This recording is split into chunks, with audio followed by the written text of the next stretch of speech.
네, 이해운 기획예산처 장관 후보자 인사청문회 소식 계속해서 좀 이어가도록 하겠습니다. 경제라이브입니다. 강민욱 고려대 경제학과 교수, 정철진 경제평론가 나오셨습니다. 어서 오세요. 네, 안녕하십니까. 안녕하세요. 네, 오늘 인사청문회 일단 시작은 됐습니다. 평론가님, 지금 나올 얘기들은 아파트 로또 분양 얘기, 자녀, 증여세 이런 여러 가지 이슈들이 있는 것 같습니다. 네, 그렇습니다. 정말 우여곡절 끝에 이해운 후보자의 청문회가 열리게 됐습니다. 당초에 자료 제출 문제를 마지막까지 이야기를 좀 하다가 일부 자료를 제출한 것으로 파악되고 국민의힘이 받아들이면서 오늘 드디어 청문회가 열리게 되는데요. 의혹과 쟁점들 아마 크게 4가지 정도로 압축해 볼 수 있을 것 같습니다. 첫 번째가 보좌관에 대한 갑질들입니다. 여기도 이제 쌍방, 갑질을 당했다는 피해자들의 증언이라든가 이런 자료들이 꽤 있기 때문에 이걸 두고도 여야 난타전이 있을 것 같고요. 두 번째가 아빠 찬스 논란입니다. 아들이 이제 소위 말하는 아빠의 논문 이런 부분들이 하나가 있고, 제가 봤을 때 또 국민들이 가장 좀 관심이 큰 것은 저는 3번째 의혹이라고 보여지는데요. 서초구의 원펜타스 아파트입니다. 이걸 지금 36억의 분양을 받았는데요. 현재 시가가 한 90억 정도 되거든요.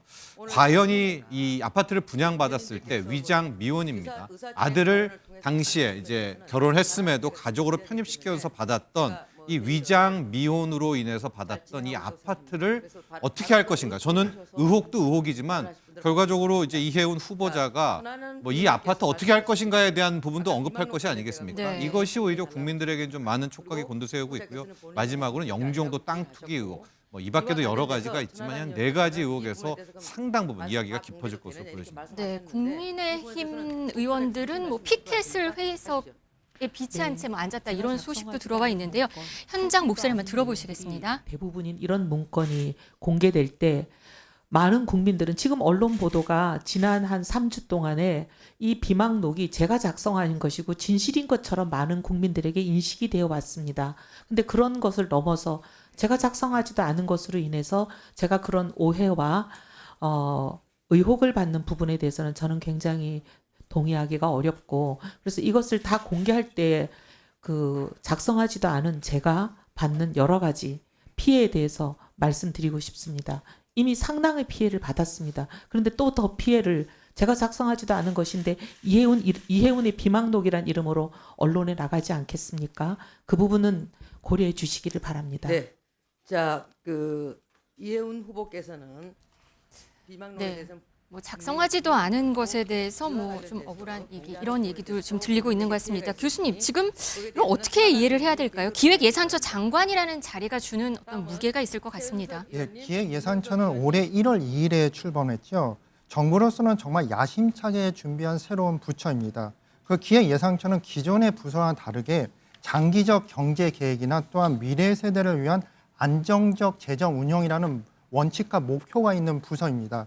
그런 의미에서 보수 정당, 정치색을 떠나서 보수 정당 3선 국회의원 출신을 이제 선임을 했고, 또한 이해운 장관 후보는 KDI 경제 전문가입니다. 네. 그런 의미에서 이제 야심차게 준비한 부서와 또 인사에서도 파격적인 인사를 했는데, 이게 기획예산처라는 원래 목적이나 이런 방침은 국민들이 잊어버리고 이제 거의 정쟁의 장소 그리고 비난의 시간이 된 거에 대해서 안타까움을 느끼는 바입니다. 네, 이 대통령은 신년 기자회견에서 본인의 해명도 들어봐야 하는 것 아니냐 이런 얘기를 했는데요. 아마 오늘 청문회 과정을 지켜본 뒤에 최종 임명 여부를 결정할 것으로 보입니다. 다음 소식으로 넘어가겠습니다. 이번엔 스위스 다보스로 가보겠습니다. 지금 세계 경제 포럼 현지 시간으로 오늘까지 이제 이어집니다. 이게 일명 다보스 포럼, 세계 경제 포럼이 지금 열리고 있는데요. 트럼프 대통령이 참석하면서 온갖 국제 이슈들이 만들어지고 있습니다. 특히 그린란드 이슈가 뜨거운데요. 어제는 그린란드에 대해 트럼프 대통령이 좀 한 발 물러나는 듯한 모습을 보이긴 했는데요. 폭스뉴스와의 인터뷰에선 또 이렇게 말을 했습니다. 들어보시겠습니다. But essentially, it's total access. It's there's no end. There's no time limit. We're not doing a 99 or a 10-year or anything else. 네, 완벽한 접근성, 액세스라는 얘기를 했습니다. 이 어떤 의미로 받아들일 수 있을까요? 결국 이걸 원했던 것 같습니다. 네. 이걸 얻기 위해서 그렇게 폭탄 발언을 하겠다, 군사적인 도발의 뉘앙스, 분위기를 풍겼었는데 스위스 다보스 포럼의 특별연설에서 가장 먼저 군사적인 옵션은 처음부터 계획이 없었다 이야기를 하지 않았었습니까? 네. 그럼 왜 그린란드였었느냐? 계속해서 말씀드리지만 그곳에 묻혀 있는 지하 자원 그리고 중국과 러시아들의 통과하는 그 항로에 대한 어쨌든 방어 두 가지가 목표였었는데요. 이런 이야기를 했습니다. 그린란드에 이번에 나왔던 프레임워크 전면적 틀 내용은 뭐냐? 미국의 전면적이고 영구적인 접근권을 얻는 것에 대해서 거의 합의를 보려고 하고 있다. 접근권이란 건 뭐냐? 그린란드에 묻혀 있는 그 엄청난 히토류, 석유, 가스 부분에 있어서의 미국의 개발에 대해서 영구적이고 전면적인 것을 허용받는 이것을 원한다라는 것이었기 때문에 네. 일각에선 타코다 한 발 물러났다라고 하지만 제가 봤을 때는 고단수의 트럼프였다. 오히려 결국 이거를 이걸 얻기 얻으려고 위해서? 앞에서 그렇게 몰아쳤구나, 공포 분위기를 조성했구나 이런 것들을 알 수 있었습니다. 골든돔 얘기가 나옵니다. 우리가 골든돔을 건설하겠다. 그리고 여기에 대해서는 어떤 비용도 지불하지 않겠다. 이렇게 폭스뉴스에 얘기를 했거든요. 골든돔. 교수님 이게 어떤 건가요? 일단은 이제 그린랜드라는 것이 이제 중국과 러시아가 북극 항에도 가장 가깝고 또 미사일을 쏠 거에는 미국한테 접근하기에 그린랜드를 지나서 가는 것입니다. 네. 그래서 이제 미사일을 조기에 차단하려면 그 중간에서 차단을 할 텐데 그 적합한 장소로서 이제 그린랜드가 중요하다는 것입니다. 이렇게 되면 힘의 불균형이 된다는 것이죠. 결국 뭐냐면 미국은 중국과 러시아를 물리적으로 공격하는 것이 가능하지만 중국과 러시아는 미국에 대한 미사일 공격이 원천 차단이 되기 위해서 트럼프가 가장 원하는 세계에서 유일 최강 국가인 미국이 완성이 되려면 이런 힘의 불균형을 만들어야 된다. 그런 의미에서 이제 골든돔은 이제 미국이 최강 국가로 가기 위한 하나의 길이라고 트럼프는 생각하는 것 같습니다. 네, 이 골든돔과 관련해서 트럼프 대통령 연설에서도 이 얘기를 하나 했었는데요. 한번 들어보시겠습니다. Is this land on which we're going to build the greatest golden dome ever built? We're building a golden dome that's going to, just by its very nature, going to be defending Canada. Canada gets a lot of freebies from us, by the way. They should be grateful also, but they're not. I watched your Prime Minister yesterday. He wasn't so grateful.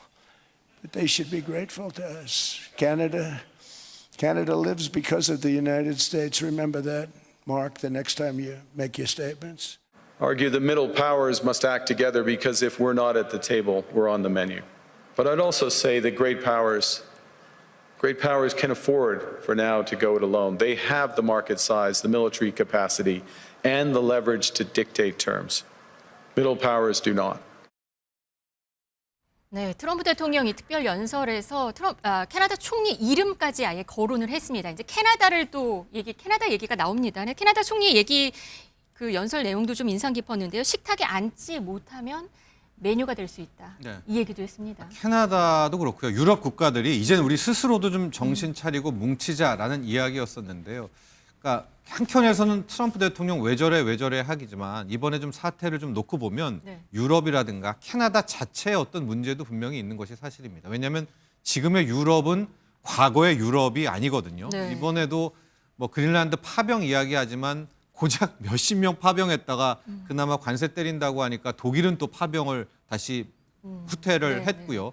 모병제한다, 방위비 늘린다라고 하니까 오히려 국민들이 반대를 하고 뭐 이제 이런 상태가 됐잖아요. 캐나다 같은 경우에도 지금 현재 경제는 거의 중국, 이 차이나 머니가 거의 모든 산업을 다 잡고 있습니다. 네. 그랬기 때문에 이 캐나다와 유럽을 트럼프가 계속 공격하는 건데요. 마크 카니 캐나다 총리가 우리 스스로도 이제 달라져야 된다. 그래서 유럽과 우리 캐나다도 과거의 캐나다, 과거의 유럽으로 돌아가자라고 해서 이제 강한 어떤 어조로 이야기를 했었는데 글쎄요. 지금의 유럽 분위기를 봐서는 또 유럽 국민들의 어떤 이런 상태들을 봐서는 좀 고개를 갸우뚱하기도 하는 대목도 있습니다. 네. 그리고 폭스뉴스와 인터뷰에서 이런 얘기도 했습니다. 그린란드 소유권 확보 의지도 약간 내비치는 말도 있었는데요.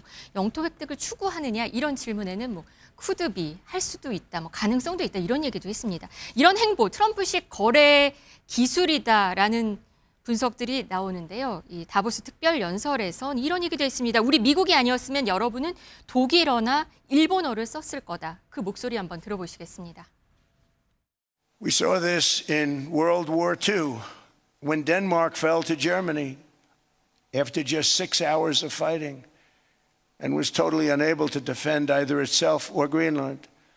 So the United States was then compelled. Without us, right now you'd all be speaking German and a little Japanese perhaps. After the war, we gave Greenland back to Denmark. How stupid were we to do that but we did it. 덴마크, 그린란드에 좀 어느 정도 본인 지분이 있다, 미국이 지분이 있다 이 얘기죠. 예, 맞습니다. 이제 미국이 생각하는 것은 2차 세계대전에 주도적으로 승리를 주도한 나라는 미국이었고 그런 의미에서 이제 미국이 그린란드에 지금 군사 기지를 갖고 있는 것입니다. 사실상 이제 그린란드가 덴마크의 영토임에도 불구하고 미국 군사 기지가 있고 또한 많은 미군들이 주둔하고 있길래 트럼프는 자신의 국가라고 생각하는 것 같습니다. 그렇기 때문에 여러 가지 이제 유럽을 공격을 하는데 트럼프가 해서는 안 될 말을 많이 했던 것 같습니다. 일종의 2차 세계대전이 이제 독일에 관한 문제는 유럽에서도 금기시되는 그런 발언입니다. 네. 실제적으로 히틀러가 유럽 전쟁에서 2차 세계대전을 일으켰긴 했지만은 지금 현재 독일 국민과 히틀러는 완전히 다른 존재라고 생각하는데 트럼프가 이 문제를 다시 끌어들여서 독일인한테도 모욕을 주고 또한 유럽 사람들한테도 모욕을 줬습니다. 실제적으로 미국이 참전한 이유는 실제 유럽을 도와주기보다는 전쟁을 그냥 놔뒀다가는 미국까지 영토까지도 독일이 침범할 수도 있겠다 이런 불안감에서 참전을 한 것인데 이것이 뭐냐면 미국이 스스로가 희생을 해서 유럽을 위해서 100% 도와줬다고 이렇게 발언하는 것 자체가 역사적으로 맞지도 않는 것 같습니다. 네. 그런데 덴마크와 그린란드 정부는 이 트럼프의 협상 이 제안에 대해서 영토 주권 사수를 전제로 한 조건부 협상 의지는 피력했습니다. 하지만 그린란드 주민들은 여기에 대해서 꽤 반발이 큽니다. 뭐 노벨상 안 줬다고 그린란드 달라는 트럼프를 믿을 수 있겠냐. 그리고 비상 탈출 배낭을 준비하고 있고요. 또 비상 식량도 지금 준비하고 있다고 들리고 있습니다. 네. 아마 근데 덴마크와 지금 그린란드 당국도 좀 놓고 보면 이게 어쨌든 군사적이라든가 소유권을 빼앗는 것이 아니라 자원 개발 그리고 골든돔을 뭐 언급을 해주셨지만 중국과 러시아로부터의 어떤 방위에 대한 부분들이 있다면 일정 부분 빠터가 이제 가능하다라는 이제 그런 업종도 보이고 있는데요. 네. 해당 주민들은 어쨌거나 반 트럼프의 정서가 좀 강하다는 이야기들이 함께 나오고는 있는데 아마도 이 정도까지 나왔다는 것은 트럼프도 한 발 물러섰지만 덴마크와 그린란드도 어느 정도 한 발 물러선 것으로 보여지고 있어서 최소한 자원 개발 부분에 있어서는 일정 부분 타협이 좀 되지 않겠는가라는 네. 그런 상황도 지켜보고 지금 있습니다. 화면에서 보이고 있는데 그린란드입니다. 그린란드 원주 전쟁 대비 비상 식량 그리고 바다 표범, 뭐 물개 이런 야생동물 고기를 사려는 사람들이 눈에 띈다고 해요. 저는 이 부분이 좀 눈에 보입니다, 교수님. 예, 맞습니다. 이제 어느 정도 평화 협상이 이루어지고 협상이 이제 이루어질 거라 예상을 하지만 그린란드 주민들은 상당히 불안한 것 같습니다. 그것이 무엇이냐면 트럼프라는 사람에 대해서 어느 정도 예측할 수 있는 게 어렵다. 너무 변동성이 크다. 믿을 수 없는 사람이라고 어느 정도 생각하는 것 같습니다. 실제 그린란드가 문제가 되는 것이 물가가 살인적으로 비쌉니다. 그래서 만약에 전쟁 상황이 일어나면 물건을 사는 것이 더욱더 비싸질 것이고 이것에 대비하는 것 같습니다. 네. 근데 이제 식료품을 많이 비축을 하는데 이 비축하는 그 종목 중에서는 야생 고기도 많이 팔린다고 합니다. 예를 들어서 바다 포범, 물개, 갈매기 고기 같이 우리나라 사람한테는 익숙하지 않은 그런 야생 고기도 많이 팔린다는 것 같습니다. 이게 이 지방 이곳에 겨울을 버티게 해준다고 해요. 과거에도. 예, 과거에도 이제 주로 이제 이런 것을 사냥하면서 살았던 주민들이 그린란드 주민들이고 현대 사회에서도 물가가 워낙 비싸기 때문에 아직까지 이런 고기들에 의존해서 많은 사람들이 살고 있는 것 같습니다. 네. 결론적으로 이제 강대국의 싸움이죠. 미국과 유럽 연합 그리고 이제 중국, 러시아가 간접적으로 관여가 돼 있는데 이런 데서 힘없는 주민들이 피해를 보고 있는 것 같습니다. 네. 이런 가운데 다보스에서는 새 국제기구인 평화위원회라는 것이 출범을 했습니다. 트럼프 대통령이 종신 의장을 맡는 거고 트럼프 대통령이 만든 겁니다. 이 미국 동맹 유럽국들은 참여 의사를 밝히지 않았는데 19개국이 같이 하기로 했다고 해요. 그렇습니다. 우리나라에도 아마 이 초청장 오퍼가 네. 온 것으로 알려져 있는데요. 이제 트럼프 대통령의 생각은 지금의 유엔을 비롯하는 뭐 기후 협정 조약 모든 것들이 변질됐다. 그래서 새로운 틀을 짜야 된다라고 해서 말씀하신 이제 새 국제기구 평화위원회를 출범을 시킨 거고요. 거기에 대해서 종신 의장은 본인이 맡겠다라는 겁니다. 그리고 이제 회원국들을 모집해야 되는 거 아닙니까? 그런데 이제 로고도 약간 유엔 비슷해요. 로고와 네. 비슷하면서 새로운 유엔, 뭐 제2의 유엔 이런 느낌적인 느낌을 내고는 있는데요. 본인은 59개국이 참여 의사를 밝혔다. 그리고 특이한 점은 여기에 러시아가 일단 포함되어 네, 있고 네. 러시아 같은 경우에는 회비도 낼 준비가 돼 있다. 거의 10억 달러를 언급하는 걸로 봐서 여기에 러시아는 가겠다라고 했는데 정작 전통적인 미국의 우방이었었고요.